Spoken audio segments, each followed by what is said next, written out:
I am back today with the Black Country banger Jai Herbert, who, of course, is going to be fighting in London on March 22nd against Chris Padilla. Jai, I feel like I've said this to you in multiple interviews in the past. I'm sure you get asked it all the time. The run that you've had in the UFC, some of the names that you fought is pretty crazy. It kind of feels like whenever you get a chance to get some momentum going, you get this guy who is just surging to the top that you get matched with. Obviously, you got a win under your belt last time out. Do you feel like Chris Padilla is one of those guys that is going to, you're going to be able to build that momentum against? Like, how does he stack up with some of the other names that you fought? Yeah, I think it's a good fight for me. Yeah, it's a good fight. He's a bit of an all round. He's got a couple of good wins in the UFC. But yeah, man, I feel like regardless of the opponent, I feel like I'm at a stage in my career now that I've got the confidence, and I feel like I'm really feel like I'm at home at the UFC. So the momentum is going to keep on building from now. So it doesn't really matter who the opponent is. I just feel like I've got the momentum on my side. It feels like, I mean, this has been the case for several years now, definitely since you've been in the UFC, where these London cards come around and there's at least two of you guys from Renegade on the card. How has that been for the last, couple of years? I'm sure having everyone kind of go towards a same goal, you've all got that fight there. Obviously, there's so much talent in the gym right now that I'm sure you've got guys fighting, nearly every week at this point. But to have you and Leon, and we'll get to some of the other guys as well, all going for this one day, it must build a really great atmosphere at Renegade. Yeah, it's been really good. And like you said, I got you got obviously Leon's headlining the card. You got Christian while he's on the card.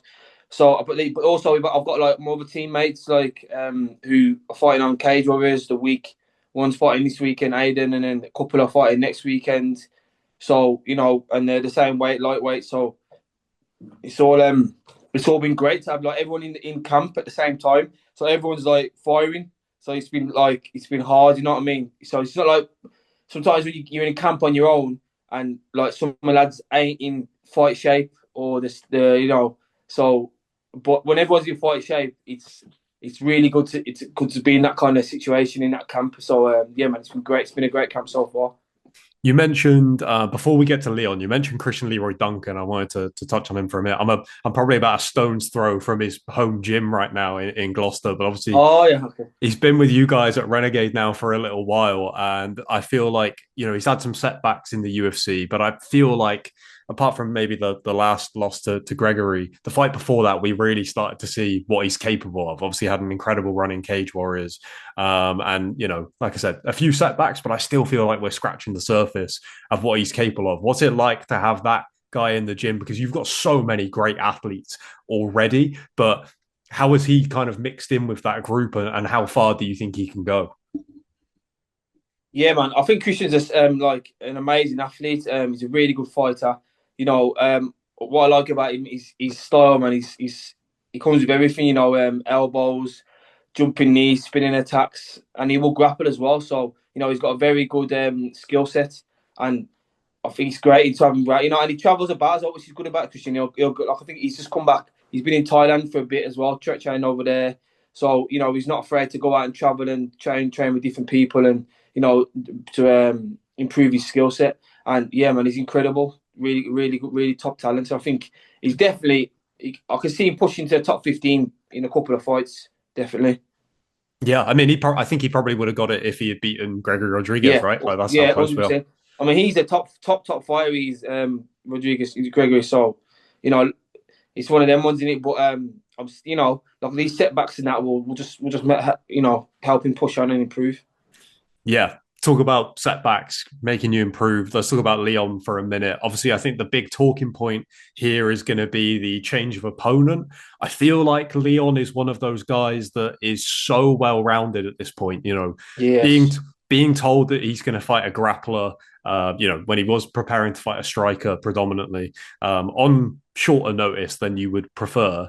He spent so many training camps preparing for guys that are probably going to take him down at this point that I don't feel like it will impact him that much in the way it might do other elite fighters. Is that the way that you see it in terms of his ability to adapt to a totally different style on a few weeks' notice? Yeah, he's such well-rounded fighter, and he's got the experience now. So like that adaptation can be made, more or less straight away. Yeah, he was coming up against like a southpaw striker boxer, and now he's up against like a grappler in Brady. But the thing is with Leon, he's not. He's always training everything, so it's not like he's totally focused on one thing. He's always he's a smart guy, so he'll be well prepared to get the win and get his wins, get back to title contention. It really felt like during his title reign, we got to see, the close to a full potential Leon in terms of I felt like the confidence was really there when sometimes in the past you were just kind of left like that he's got it. And sometimes you'd be left wanting a little bit more out of him. And I feel like that title that not only the title win, but then the subsequent title defenses, you really started to see him settle into that. So that to then have the Bilal fight, which was a surprising, outcome and performance. I know that Leon's already spoken about that and where he thinks some things went wrong.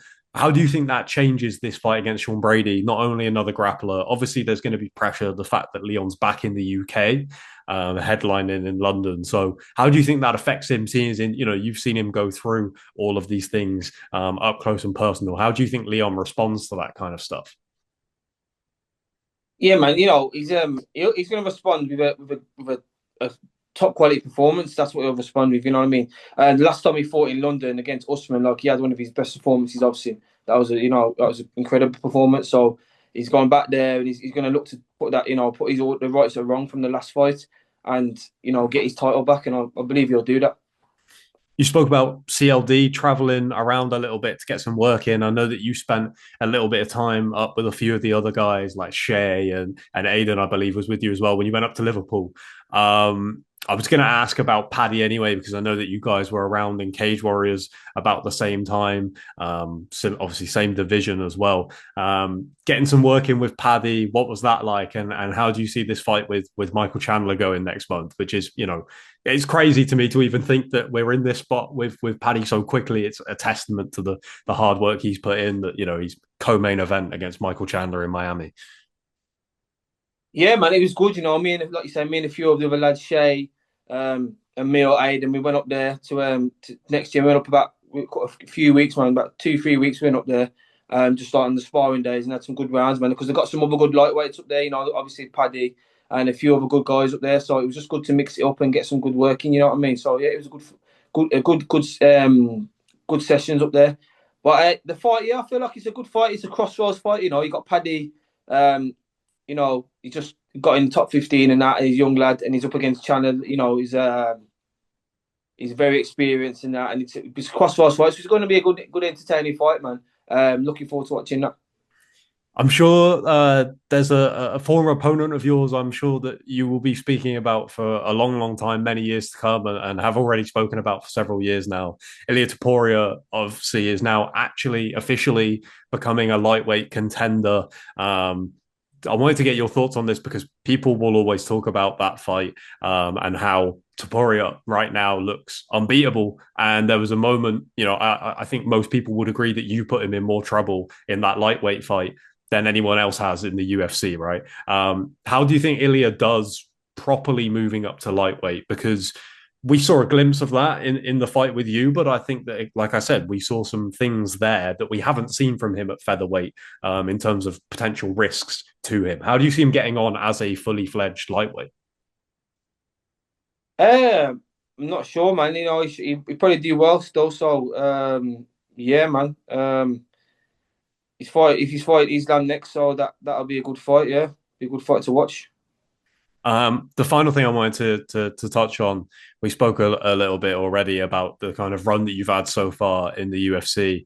I mean, I can remember speaking to you when you were in Cage Warriors, and at that time you're still working a regular job at the same time and all of that stuff. Yeah, And man. the UFC was this dream, and you were right on the cusp, right, fighting those top guys in the European scene to get there. I know that for this fight you signed another fight contract with the UFC, so I believe it's already 5 years in the UFC. Am I right? It's 2020 That's your debut? 2020. Yeah. So yeah, 5 years. Yeah, 5 years in the UFC now. Four-fight deal that'll probably take you, at least up to 6 years, if not a little bit more. Like, talk to me about this past 5 years of being in the UFC and I think it gets overlooked how difficult it is to keep your place in the UFC once you get there, right? It's kind of a cliche at this point that that's where the hard work begins. But you are fighting, like I said, the list of names that you fought, you are fighting the best guys in the world every fight. What's that been like overall these past 5 years with this new fight deal? The longevity to stick in the UFC for such a long time. Yeah, yeah, like you say, he's hard. Like it's hard getting into the UFC, but it can be harder, like staying in the UFC. Cause you've got to put on you've got to get wins. You've got to put on performances because it's an entertainment business in it. So they want you to win. They want you to put on performances. So it can be, it's there's pressure there to stay. To keep your place in the company and build yourself up. So yeah, but it's been good, man. It's been entertaining. There's been highs and lows, but it's all learning for me, and it's made me a better person, to be honest, better martial artist. Or it's just been part of the journey. So, and that's why I like to, I think about that today as well. I was thinking like it's a time of my life, really. You know what I mean? Like when I look back at this, I'll be like, yo, that was amazing. I got to like train all day, go and fight on the big stage in front of loads of people and that, and earn money for doing that as well. So, I just got to really, sometimes you got to sit back and look and think, you know what, this is time of your life, so just enjoy it while you can. We've already spoke a little bit about some of the guys coming through at Renegade. We mentioned Shea is a guy that I think people in the European scene really need to be looking out for. Is there a piece of advice that you would give yourself when you first arrived in the UFC that you could potentially pass on to people like Shea and the other guys coming through the gym? That 5 years of experience in the UFC, like I said, it is a very hard thing to obtain. Is there something from that 5 year period that you wish you knew when you signed to the UFC? I touch on what I just said again. Obviously, like just enjoy it. When I first got in there, it was a bit of like you're looking at all these fighters that you've seen on the telly and they're walking around and like you're around them. It can be a bit like wow, you know what I mean. But I feel like you should just enjoy that and feel like yeah, man. Well, they've signed me, so I deserve to be here. So obviously, I've got the talent. They believe in me. So just go out there and just put on a show, man, and just enjoy yourself. Don't try and just enjoy it, man, and just go out there. Because if you don't enjoy it and you'll just regret it that you haven't put it all on the line and you haven't gone out there and formed. So Absolutely, just man. just just try and enjoy it, man, and because this career don't last that long, so just enjoy what you can. Yeah, absolutely, man. Well said. March 22nd, Chris Padilla, I wish you all the best, mate. And a pleasure speaking to you always, Jai. And yeah, have a good rest of your day, man. Cheers, bro. Thank you. Thanks for me on. All right. Nice one.